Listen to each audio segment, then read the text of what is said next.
This is Paper Nautilus with their song Orient.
Paper Nautilus from the Orient, or with their song The Orient. They're not from the Orient. They're from New York City. What am I talking about? I believe they're from Long Island.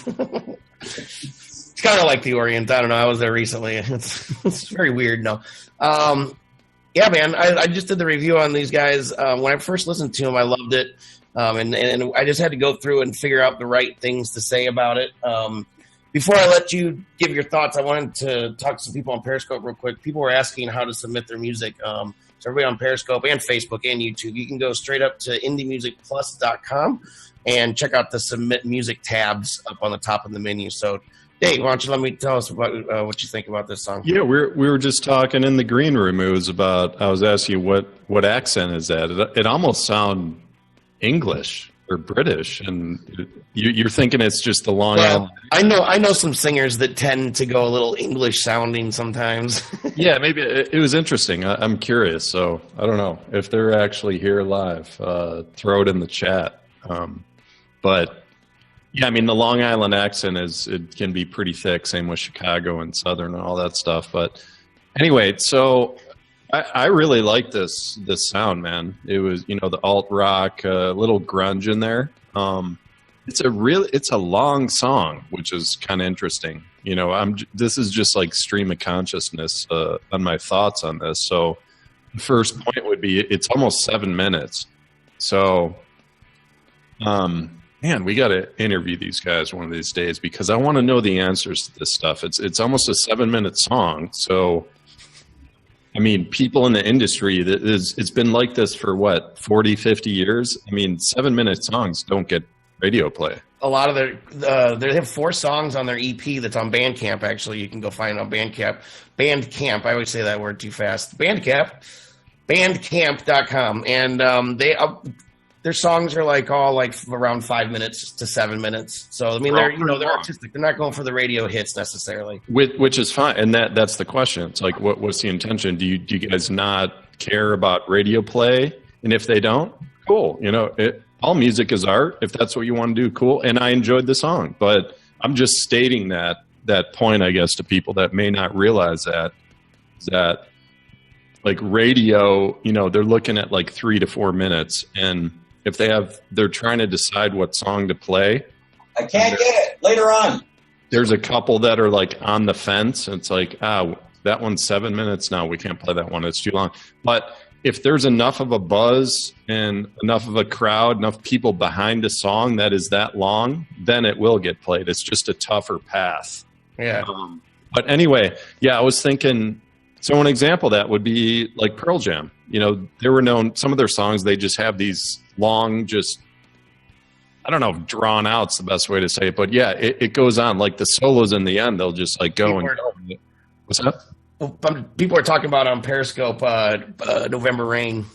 Yeah. Oh, great example. Another perfect one. So November Rain, I love the song. I love Guns N' Roses, one of my favorites growing up. When I listen to November Rain, I don't get bored.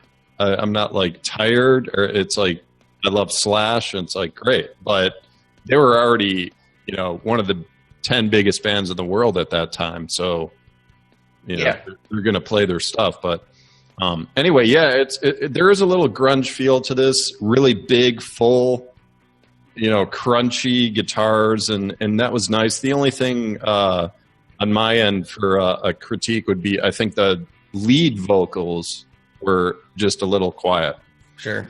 I think they got a little buried in the mix, and the background vocals were, it seemed like they were the same level as the main. So I would crank up the main a little here, but that's all I have for this, man. Yeah, great band.